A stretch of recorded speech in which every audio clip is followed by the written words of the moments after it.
신앙의 뼈대를 세우고 성경을 보는 눈이 열리는 하이델베르크 유리문답 공부 시간입니다. 이 공부를 통해서 우리 모두가 예수님을 더 깊이 알고 닮아가기를 소망합니다. 오늘은 유리문답 29의 30문 사도신경 중에서 성자 하나님에 대한 고백 편을 함께 나눕니다. 그 중에서도 성자 하나님은 누구이신가? 바로 유일한 구원자 예수님이라는 사실을 우리가 함께 살펴보겠습니다. 먼저 사도행전 4장 12절 말씀을 함께 읽을까요?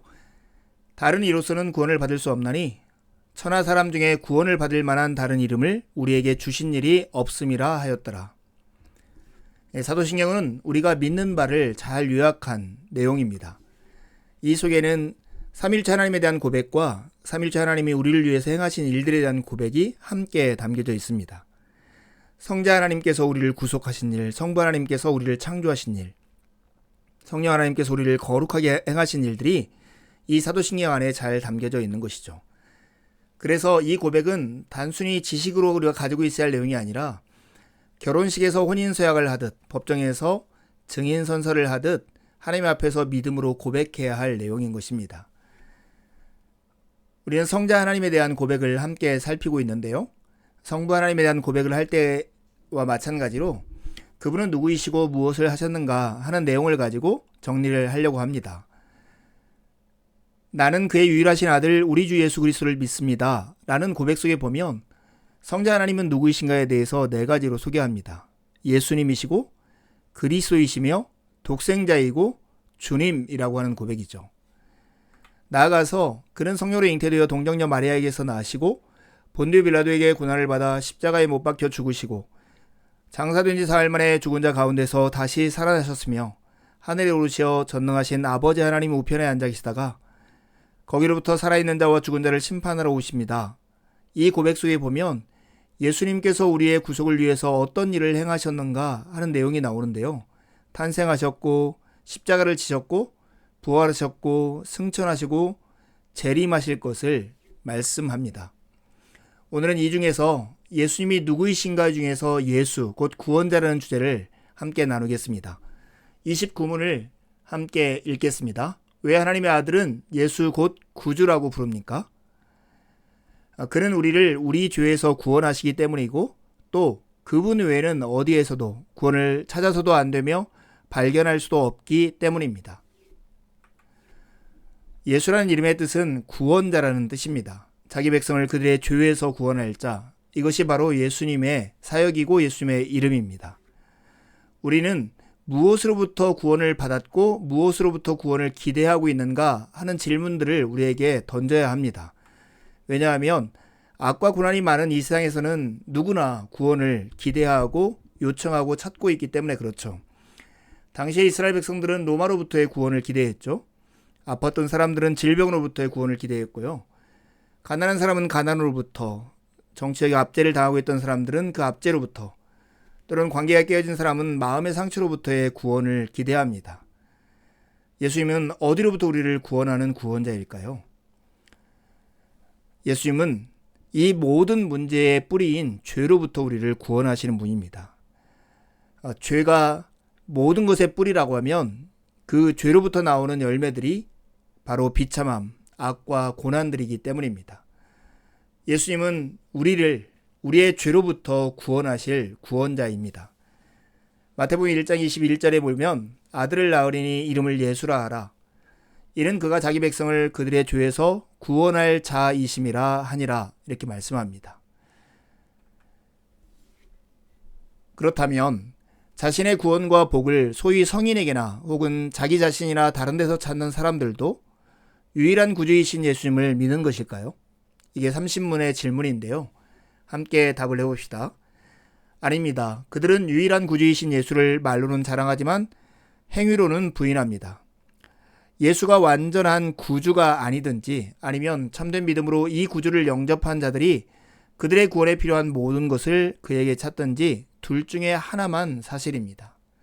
여러분은 어느 편에 서겠습니까?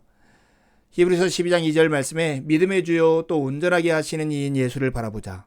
그는 그 앞에 있는 기쁨을 위하여 십자가를 참으사 부끄러움을 개의치 아니하시더니 하나님 보좌 우편에 앉으셨느니라 말씀합니다.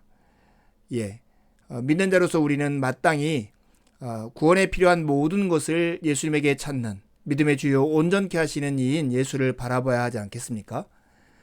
구원을 얻을 길은 오직 하나입니다. 다른 이로서는 구원을 받을 수가 없습니다. 오직 예수만이 우리의 구원자이시죠.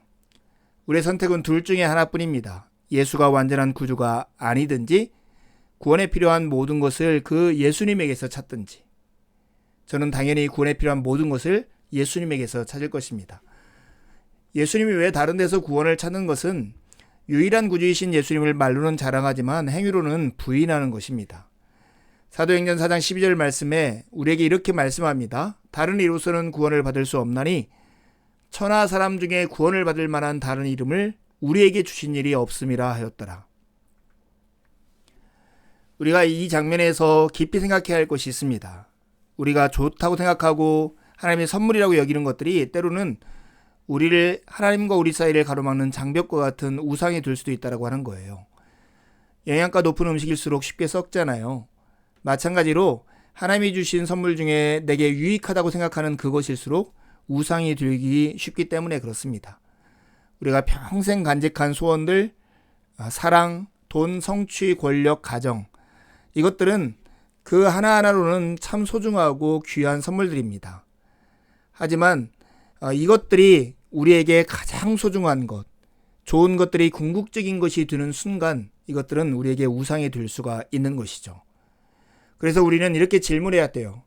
하나님이 우리에게 선물로 주신 이 좋은 것들이 우리를 구원하는 수단입니까? 아니면 이웃을 사랑하는 수단입니까?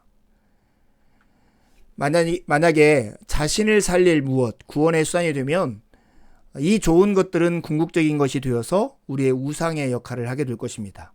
우리의 섬김을 받으려 하고 우리의 사랑을 받으려 하고 우리의 순종을 받으려 할 것입니다. 하지만 하나님이 주신 원래 목적대로 사랑의 수단, 이웃을 살릴 무엇이 된다면 이것이야말로 하나님이 어떤 분인가를 온 땅 가운데 나타내서 하나님을 영화롭게 하는 방편이 될 거예요. 정말 우리가 사랑하고 믿고 순종하는 궁극적인 대상이 누구예요?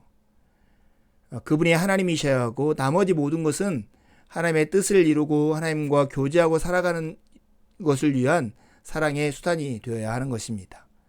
이 순서를 꼭 지키는 우리 모두가 되었으면 좋겠어요. 예수님이 구원자이시고 구원자이신 예수님이 우리를 위해서 구속의 일을 한다고 하는 것은 우리에게 우리가 생각하는 것보다 훨씬 더 큰 영광들을 담고 있어요. 보통 예수님이 우리를 구원하셨다고 할 때 떠올리는 이미지는 뭐냐면 십자가이죠. 이 땅에서의 속죄를 통한 구원 사역만을 생각하기 쉽습니다. 하지만 예수님은 부활하시고 승천하신 이후에도 천상에서도 우리의 구원을 위해서 일하고 있다는 걸 여러분 아십니까? 히브리서 7장 25절 말씀에 그러므로 자기를 힘입어 하나님께 나아가는 자들을 온전히 구원할 수 있으니 이는 그가 항상 살아계셔서 그들을 위하여 간구하심이라 이렇게 말씀합니다. 예수님은 지금도 기도를 통해서 우리의 구원을 위해서 일하고 계시는 우리의 구원자이십니다. 여러분 지금도 우리의 구원을 위해서 일하시는 그리스도와 영적인 교제를 나누려고 한다면 우리가 어디에다가 시간을 투자해야 할까요? 기도의 시간을 투자해야 하는 것이죠. 그래야 기도의 자리에서 우리를 위해서 기도하시는 주님을 만날 수 있는 것입니다. 우리에게 주님께서 이렇게 말씀하셨어요. 내 이름으로 무엇이든지 내게 구하면 내가 행하리라. 뭐뭐의 이름으로, 이것은 그 사람의 권세를 쓸 수 있도록 허락을 받았다는 의미이겠죠. 따라서 예수님의 이름으로 기도한다는 것은 예수께서 인정하고 권세를 주신 기도라는 의미예요. 그래서 예수님의 이름으로 무엇이든지 구하면 예수님이 그렇게 행한다라고 하는 것. 예수님의 이름에는 그러한 권세가 있고 우리는 예수님의 이름으로 기도할 수 있는 권리가 있는 복된 사람이라는 것을 잊어서는 안 됩니다. 이것이 지금도 천상에서 우리의 구원을 위해서 일하시는 주님 때문에 일어나는 현실입니다. 스탠리 존스라는 선교사님이 계세요. 인도에서 평생 사역을 하셨고 인도 사람들은 그를 하나님의 성자라고 별명을 붙여줄 정도였다고 합니다. 그가 87세가 되었을 때 뇌혈증으로 쓰러져서 바닥에 5시간 동안이나 방치되었다가 병원으로 긴급 후송이 되었는데요. 그를 치료하는 의사에게 그가 이렇게 얘기했다고 그래요. 선생님, 한 가지 부탁이 있습니다. 저를 보실 때마다 스탠리 존스, 나사렛 예수 그리스도의 이름으로 명하노니 일어나 걸어라, 이렇게 외쳐주십시오. 하나님의 은혜로 스탠리 존스는 6개월 만에 정말 걸어서 퇴원하게 되었다고 그래요.